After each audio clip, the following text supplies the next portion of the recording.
Tunda na ga ke baki iya komai ba sai shegen ci kamar gara, don haka ki tafi gidanku sai na neme ki.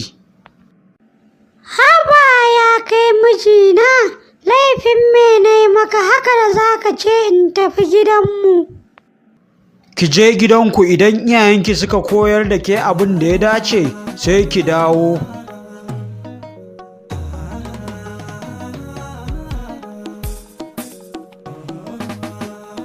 Tunda na ga mijinki ya ce ki dawo gida har sai ya neme ki. Na san duk wannan matsalar akan abu ɗaya ne kacal. Shi yasa nake alfahari da kai ya kai mahaifina.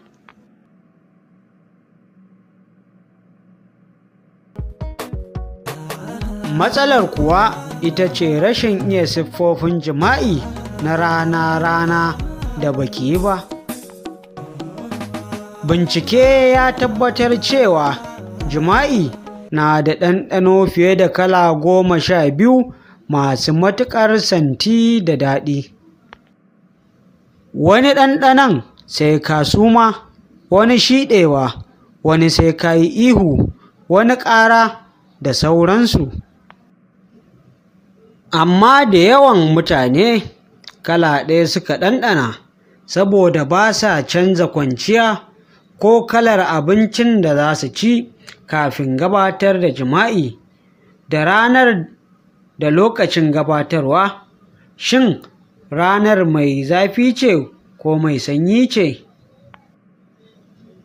Zan faɗa miki wasu ranaku da kalar abincin da ya kamata ku ci da kalar kwanciyar da ya kamata ku yi a wannan rana. Misali, lokacin da mace ta cika cikinta da ruwan tuffa, mijinta zai samu ɗanɗanon tuffa a tare da ita. Ruwan kankana da abarba zai ba da ɗanɗanon zuma, alkaki da zuma za su ba da ɗanɗanon inibi, dabino da kwakwa za su ba da ɗanɗanon madara, inibi da kankana ɗanɗanon alkaki da sauransu. A nan za mu lura cewa abin da ka ci da shi za a haɗa maniyinka. Misali, idan mutum ya ci tafarnuwa, tusarsa warin tafarnuwa za ta yi. Don haka yanzu zan yi miki bayanin yadda za ki dinga canza salo kullum. Ranar Juma'a ana so mace ta yi wa mijinta girki da miyar ganye a ranar Juma'a, domin ranar tana da zafi, kuma ana so a sa kifi a ciki inda hali, kuma ana so ta yi wa Annabi salati gwargwadon iyawarta, domin a ranar aka ɗaura auren Annabi Adam alaihi salam da Nana Hawwa'u. Sannan manzon Allah sallallahu alaihi wasallam ya ce, akwai wata sa'a a cikin wadda ba abin da za ka roƙi Allah a cikinta face sai ya baka shi. Yana da kyau ku zamo cikin farin cikin kafin dawowar mai gidanki. Ki fesa turare mai daɗin ƙamshi tare da gyara wajen kwanciya tsaf. Yadda ake gabatarwa shine ana farawa ne da sumba da kuma kalamai na jawo hankali masu daɗi. Uwar gida, sai ki yi ƙoƙarin ware tsakanin cinyoyin mai gida, kina shafa su a hankali zuwa mararsa, zuwa gefenta, sannan ki riƙa shafa marenansa, kina kama su kina matsawa a hankali, kina saki. Bayan kin ɗaga zakarin sama, za ki ga yadda zai miƙe sosai. Daga nan sai ki koma ki riƙa tsotsar nononsa, hannunki ɗaya kina mulmula masa zakarinsa. Za ki ga yana nishi kamar tsohon rago. Za ki yi ta wasa da shi daga guri zuwa guri, sai ki yi kin ga ya shirya sosai, sai ki kama zakarin kina gogawa a farjinki a hankali. Za ki ga yana ƙoƙarin sawa da kansa.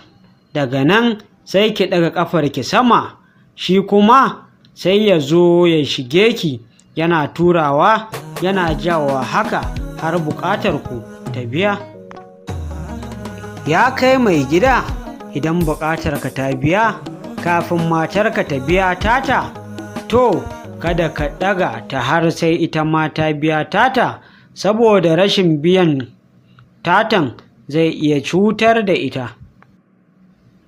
Ya zo a cikin hadisin manzon Allah sallallahu alaihi wasallam cewa idan ɗayanku ya biya buƙatarsa da matarsa, to kar ya ɗaga ta har sai ta biya tata buƙatar kamar yadda ya biya tasa. Ranar Asabar. Shi jima'i na ranar Asabar an fi so namiji ya taka muhimmiyar rawa fiye da mace, domin ita ce ranar da aka halicci ƙasa. Ana gabatar da shi kamar haka: za ka fara da shafar gashin matarka a hankali kaɗan-kaɗan, sai kuma ka kama leɓenta na sama kana tsotsa. Shi wannan salon ana farawa tun a tsaye ne, ka matse ta a jikin bangon ɗaki, gadon bayanta ya jingina da bango. Kai kuma sai ka kifa ƙirjinka a nononta, hannunka ɗaya kana shafar ƙugunta zuwa mararta, sannan kana mata kiss. Daga nan sai ka zura hannunka kana shafar saman farjinta, kana kewaye shi kaɗan-kaɗan har sai ka ga tana ƙoƙarin kama hannunka don ta tura shi cikin farjinta. Wannan shi yake nuna ta shirya. Ta nan ne za ta ɗan dafa kujera, in akwai ko gado ta yi goho, kai kuma sai ka shige ta har ku biya buƙatarku. Sai kuma ranar Lahadi, yadda ake yi kuwa? A nan zan dakata haka, sai zuwa nan gaba za ku ji mu da ci gaban wannan shiri. Ku kasance da shafin Matan Zamani na ɗaya domin samun sababbin shirye-shirye.